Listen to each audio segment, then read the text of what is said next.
Hello, this is part 2 of my Folio Society collection. The first book we're going to talk about is Rogue Mail by Geoffrey Household. This is a short novel about a man who tries to assassinate Hitler before the Second World War.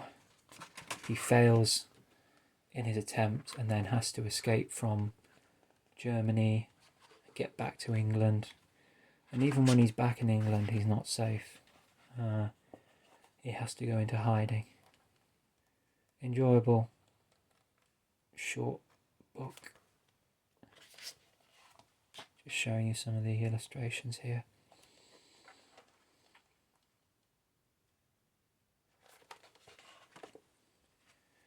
Then we have English Journey by J.B. Priestley. Now, Priestley was a social reformer, and in 1933 he travelled around England to see what life was like in these different towns and cities, and well, some places he visits in the Cotswolds are very nice. When he goes to the northern cities, he often finds slum housing, a lot of deprivation, unemployment, and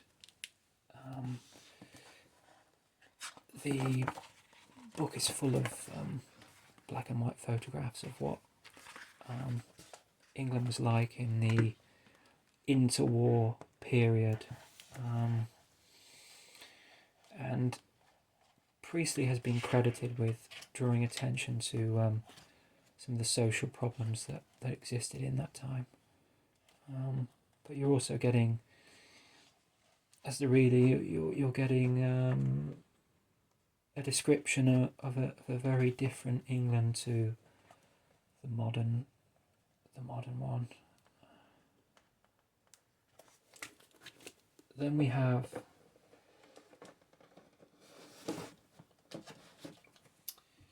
Something Wicked This Way Comes by Ray Bradbury. This is a story set in a Midwestern town, and it's about two boys, I think are 13, they're friends, they live next door to each other, and one night the carnival arrives in town, and everyone's very excited about this, but the problem is that the carnies are these sort of evil supernatural beings who kidnap people, and they're just a bad bunch, and it's up to really the two boys to try and save the town from the carnies. Some very vivid illustrations in this book. Then we move on to The Black Death. This is a sort of historical overview, a history of the plague that affected Europe and other continents in the mid-14th century. It talks about the effects on the church, the effects on education, agriculture, architecture, social and economic consequences, what it did to a normal medieval village when the plague arrived, how it affected different parts of Europe differently. Lots of medieval artwork included in this book.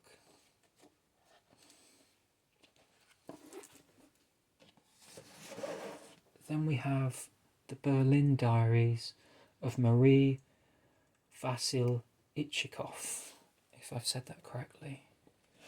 Now, she was a Russian princess who had to flee Russia when the communists took over, for obvious reasons. And she settled in Berlin, and she was there during the Second World War. And she was part of high society, really. enjoying champagne, parties. But over time, as the war progresses, she finds herself in an increasingly dangerous city. It's getting bombed day and night by the Allies, and many of the buildings in the city are destroyed. There's a lack of food. And she describes what it was like, the day-to-day life in Berlin. And she was also associated with some of the plotters who were trying to assassinate Hitler with a bomb, the July plotters.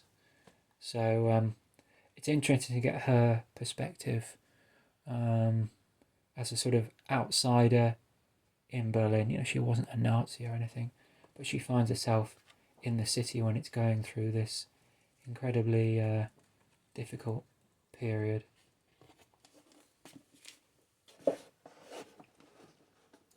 Then we have Cities and Civilisations by Christopher Hibbert.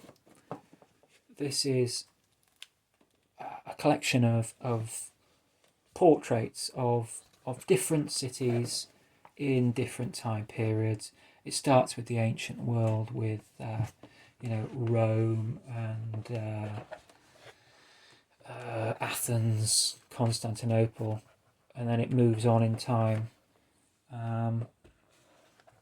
Lots of photographs, and the author just describes what life was like in a certain period, like St. Petersburg in the days of Peter the Great.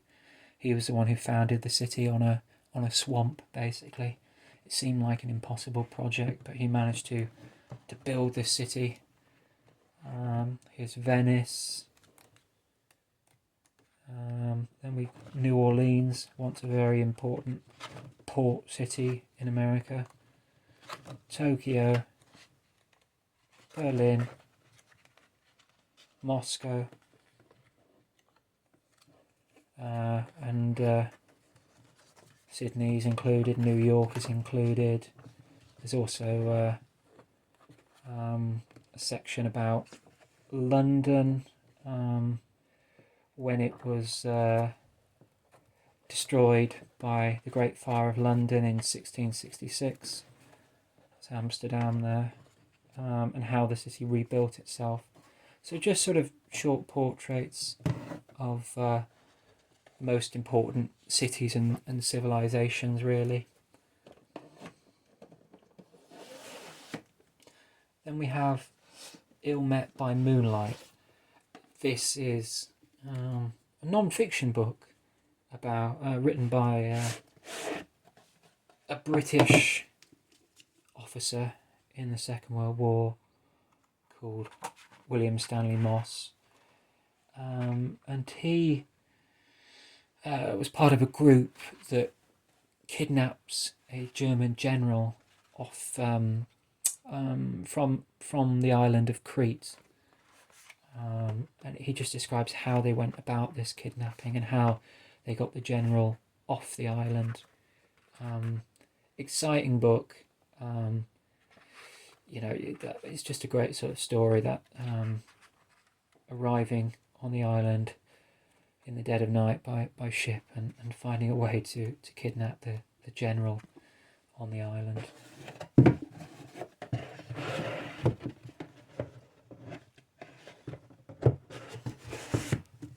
Then we have the Third Crusade, which is essentially an account by an eyewitness of that crusade, where it's essentially Richard the Lionheart against Saladin. There's other forces involved as well. The French are also there, but this author was very sympathetic to the English side, very supportive to King Richard, and it just describes some of the battles and sieges.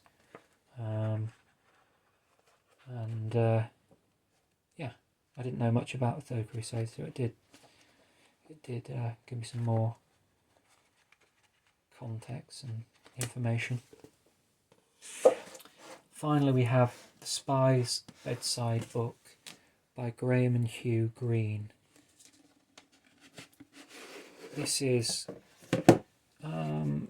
a collection of short stories and extracts from novels, all to do with spying and spies. So, you know, you've got a bit of Ian Fleming in here, you know, extracts from his James Bond books, but many different authors, short pieces of writing just about the activities of spies, you know, different acts of deception and some of it's quite funny, tricks of the trade, that sort of thing. Enjoyable book, though sometimes I was enjoying reading, you know, a chapter from some kind of spy novel, and then it ends and it moves on to the next, and you think, I would have liked to have read a bit more of that. But I suppose you always can, but you'd have to go buy the book separately. And that is part 2 of my collection of Folio Society books. There will be a part 3 to come, not for a while, because I have to read more of them first before I'll do another video. But thank you very much for watching.